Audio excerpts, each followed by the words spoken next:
Comme chaque année, à la même période, Nike nous sort des paires pour la Saint-Valentin. Et dans cette vidéo, je vais vous faire la review d'une des sorties de la Saint-Valentin. Salut tout le monde, c'est là, j'espère que vous allez bien. On continue une vidéo par jour en ce moment. Pour ne rien rater, je te mets mon compte Instagram juste ici. Alors avant de vous présenter la paire, un petit peu comme chaque année, Nike pour la Saint-Valentin nous sort un petit peu des modèles. Le modèle en 2020, c'était la Strangelove qui monte aujourd'hui à plus de 2000 €, qui a bien coté ces derniers temps avec l'explosion de l'ASB, tout ça. Cette année, ils nous ont sorti un pack un petit peu de 3 Air Force One et d'une Air Max 90, un petit peu différentes chacune. Alors cette année, j'ai vraiment été très étonné du succès des sorties qu'il y a eu cette année pour la Saint-Valentin. Moi, j'étais pas vraiment très intéressé sur les modèles, sauf le modèle que je vais vous présenter aujourd'hui. Le modèle que je vais vous présenter, c'est le modèle, on va dire, phare de la collection Saint-Valentin de cette année, qui a plu à tout le monde parce que ça rappelle un peu le coloris de la Strangelove, tout simplement. Donc, sans plus attendre, je vais vous la présenter. Voici la boîte. Alors, une boîte très simple, mais une boîte à tiroir. Donc, les boîtes à tiroir, c'est un peu les boîtes premium de chez Nike.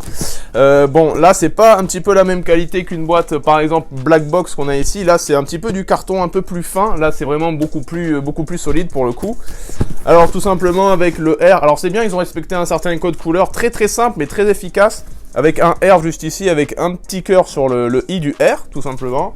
Voilà, on respecte aussi le code couleur à l'arrière et sur l'étiquette. Alors, comme vous pouvez le remarquer ici à l'étiquette, c'est une Quick Strike QS. Si vous ne le saviez pas, ça veut dire Quick Strike, ça veut dire limité dans le temps. C'est pas une paire qui va être restock, par exemple. Quick Strike, c'est vraiment un seul drop, et après, s'il en reste, il en reste tant mieux pour vous, mais ça ne restockera pas. Voilà, et c'est un seul drop, et si t'arrives pas à la choper, t'arrives pas à la choper, voilà.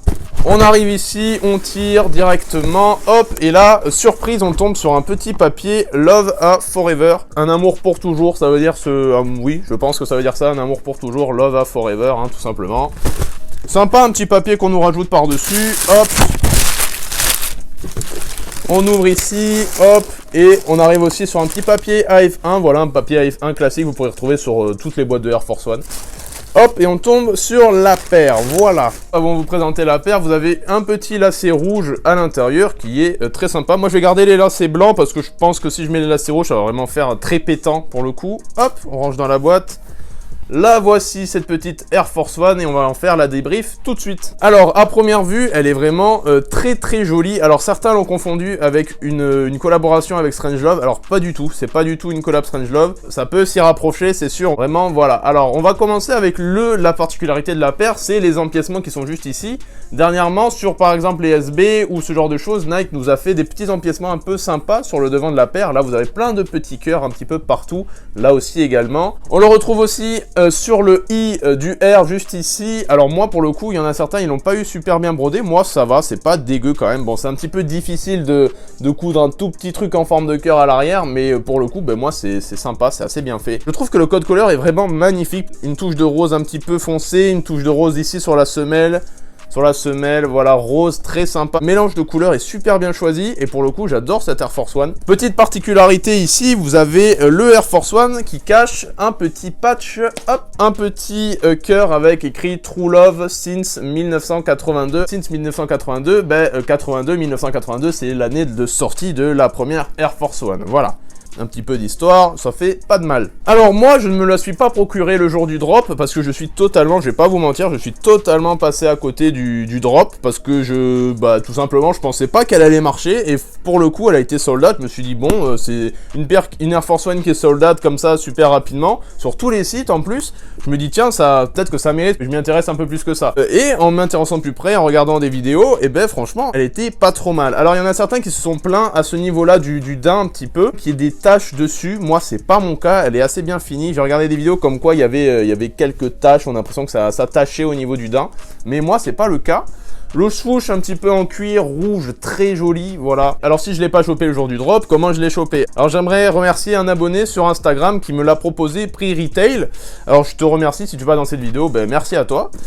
Et très cool, il m'a proposé prix retail. Alors moi j'ai foncé direct, voilà, dessus. Et encore une fois, merci à toi. Avec aussi une petite particularité, alors là pour le coup je vais vous sortir les deux paires. C'est pas les mêmes semelles intérieures. Là vous avez une rose et là vous avez une rouge. Avec toujours à l'intérieur vous avez un petit cœur.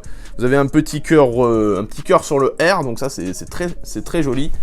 L'extérieur est pareil, le dessus est pareil, voilà. Comme je vous ai dit, c'est sorti avec un petit pack que je vous mettrai encore une fois juste ici, avec une Air Max 90 dans les mêmes tons, avec 2 Air Force One, avec une avec un petit cœur sur le côté, et une un petit peu moche, je trouve, je l'ai vue en magasin, franchement, je la conseille pas du tout, elle est très très moche pour le coup, celle-là. Mais voilà, c'est la grosse sortie de cette année pour la Saint-Valentin, Air Force One Love Letter. Elle a été à un prix de 130 €. Si vous voulez vous la procurer au recel, elle est entre 150 et 160 € selon les tailles. Très jolie, vraiment, je vous la conseille. Et moi, je suis très content finalement d'avoir pu la choper. Alors aussi, une chose sur le sizing des Air Force One. Alors moi, d'habitude, je fais du 13, parce qu'une Air Force One, sa taille très grande. Moi, d'habitude, j'étais toujours persuadé que je faisais du 13, mais du 12,5, ça me va très bien. Si vous faites du 8,5 habituellement chez Nike, je vous donne un exemple. Si vous faites du 8,5 chez Nike et en Air Force One, vous faites du 8, vous pouvez très bien rentrer dans un 7,5 en Air Force One. Voilà, pas dans les autres modèles, parce que Air Force One, c'est connu pour tailler assez grand. Moi, j'avais un petit doute, et pour le coup, je suis très content de pouvoir rentrer dans du 47. Voilà. Donc voilà, petite review simple et efficace. Comme d'habitude, les liens de revente de la paire sont en description. Vous pouvez en retrouver aussi à balle sur Vinted, sur StockX en ce moment, ça se revend presque prix retail. Comme d'habitude, le Instagram juste ici. Vous avez aussi mon Vinted dans la description. Beaucoup me le demandent en commentaire, et je vous le mets dans chaque vidéo dans mon lien, tout simplement. Je te dis à demain pour la prochaine vidéo. Ciao, c'était Los.